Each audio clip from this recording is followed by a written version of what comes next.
ម៉ែមិនអន់ទេជាប់លេខ1លើផែនដីតែជាប់លេខ1ខាងកំតិចបញ្ញវន្តរបស់ជាតិខ្លួនឯងបងប្អូនជាច្រើនតែតែយកខ្មែរទៅប្រៀបធៀបជាមួយនឹងកូរ៉េខាងត្បូងប្រៀបធៀបជាមួយនឹងសៀមវៀតណាមរហូតដល់យកទៅប្រៀបធៀបជាមួយនឹងមហាអំណាចអាមេរិកឬបណ្ដាប្រទេសជឿនលឿននៅអឺរ៉ុបប៉ុន្តែភ្លេចគិតថាខណៈដែលប្រទេសទាំងអស់នោះកំពុងឡើងដល់កម្រិតកំពូលឬមួយក៏ឈានទៅមុខដល់កម្រិតមួយជាលំដាប់ខ្មែរយើងកំពុងតែកាត់សម្លាប់ផ្ដាច់ពូជមនុស្សពូកែនិងកំទេចបញ្ញវន្តរបស់ជាតិខ្លួនឯងទៅវិញខ្មែរយើងមិនមែនជាជាតិសាសន៍អន់ទេក៏ប៉ុន្តែខ្មែរយើងគឺជាជាតិសាសន៍មួយដែលធ្លាប់ឆ្លងកាត់នៅកលយុគដ៏ខ្មៅងងឹតនិងលំបាកបំផុតដែលបានសម្លាប់ធនធានមនុស្សពូកែរបស់ខ្លួនឯងរាប់លានអ្នកហើយនេះហើយគឺជាចំណុចចាប់ផ្ដើមដែលធ្វើឲ្យខ្មែរយើង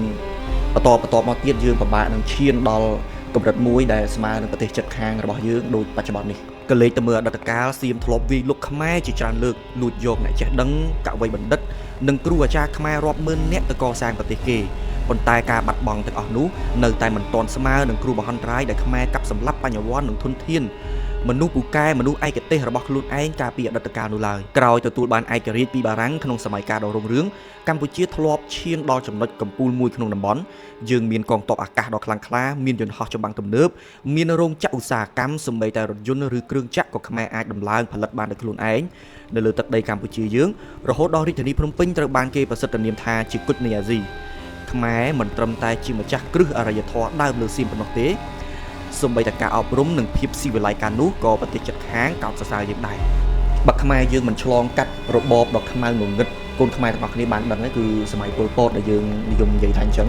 បើសិនជាខ្មែរយើងអត់បានឆ្លងកាត់រឿងរ៉ាវទាំងអស់នឹងទេមកដល់ពេលនេះកំថាឡើយដល់សៀមវាឆ្លៀនពៀនយើងវាខ្លាំងជាងយើងវាទំនើបជាងយើងខ្ញុំគិតថាសូម្បីតែវៀតណាមក៏ពិបាកនឹងដើរទាន់យើងដែរព្រោះអីកាលពីសម័យកាលនោះខ្មែរយើងគឺឡើងដល់កម្រិតមួយដែល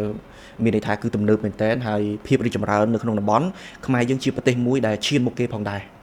ប៉ុន្តែទោះបីជាឆ្លងកាត់ការកាប់សម្លាប់និងការបំផ្លិចបំផ្លាញដល់បាតជ្រៅយ៉ាងណាក៏ដោយខ្មែរបានបង្ហាញឲ្យពិភពលោកបានឃើញថាយើងជាពូជសាសន៍ដ៏រឹងមាំនិងអស្ចារ្យបំផុតប្រទេសខ្លះបានរលាយបាត់ពីផែនដីនេះទៅហើយដោយសារតែសង្គ្រាមប៉ុន្តែខ្មែរយើងមិនដែលបាត់ប្រទេសទេរាល់ពេលជាតិជួបកលយុគធ្ងន់ធ្ងរខ្មែរយើងតែងតែមានអ្នកដឹកនាំខ្លាំងពូកែចេញមកស្រោចស្រង់នឹងការពារទឹកដីឲ្យរស់រានឡើងវិញជានិច្ចមេរៀនប្រវត្តិសាស្ត្របានបង្រៀនយើងយ៉ាងច្បាស់ថាគ្មានមហាអំណាចឬគ្មានមិត្តណាដែលស្រឡាញ់យើងជាងខ្លួនខ្មែរយើងទេហើយភាពខ្លាំងពិតប្រាកដគឺជាការដែលខ្មែរយើងអាចក្រោកឈរពីគំនរផេះផង់យើងកសាងជាតិរីកចម្រើនឡើងវិញរហូតដល់សត្រូវជិតខាងយើងព្រួយបារម្ភនិងខ្លាចខ្មែរយើងខ្លាំងនឹងដើរទាន់ពួកគេនៅថ្ងៃណាមួយនៅពេលអនាគត